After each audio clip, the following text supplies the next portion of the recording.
پاک ہستی دے خلاف بولن دی اجازت دے سکتے دیکھو نا محرم شریف اندر یہ ایک ٹک ٹاک کرے باجیاں نچانا لا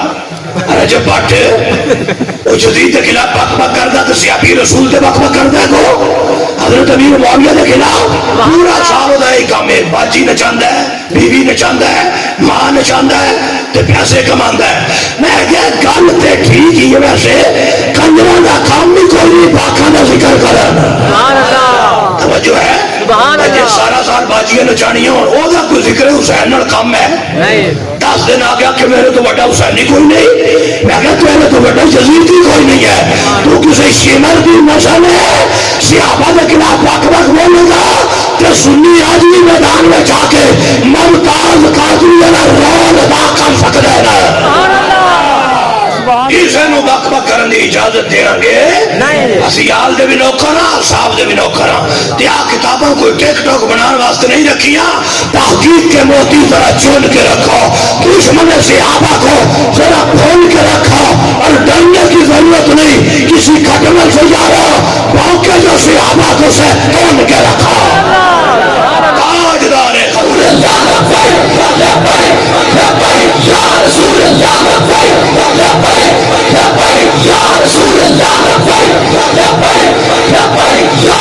اللہ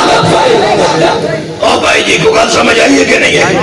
اپنی پورا من ضرور ہاں پر بے غیرت نہیں اسیانی عدب کرو حضور دیال دا بھی اصحاب دا بھی اور ادارے نوٹ کریں ایو جیانو لگام پاڑ توجہ ہے کہ کوئی نہیں جیڑے ساڑھے علماء حق نو انہوں نے پابندیاں نہ چھڑ دے تے جیڑے گستاخ نو کھلے بدے وہ ایک بزرگ سی نا وہ ایک پنڈ وچ لنگے تو وہ کتا پہ گیا تو یہ کتا پیا تو تھلے ہوئے میں کوئی پتھر چکے تو پتھر ہے زمین میں پھنسے آ انہیں آگیا پنڈ والے بھی عجیب نو کتے کھلے نے پٹے بننے کوئی نہیں تو انہیں آگیا پنڈ والے تو اڈا بھی عجیب ہی صاحب ہے کتے کھلے تے وٹے بننے جڑے آمن دا درس دیندے انہاں دے پابندیاں تے رجے پٹ دے کتے کھلے سبحان اللہ جیسی آقا کہ پٹا پاؤ جناب ملک جو امن رہے گا ٹھیک ہے لو جی تسی اپنی جگہ تے بیٹھے رہنا محفل کا ماحول خراب نہیں کرنا حضرت صاحب کتاب کریں گے تے مینوں رستہ دے دو مینوں اجازت بھی دے دو وآخر دعوانا الحمدللہ رب العالمین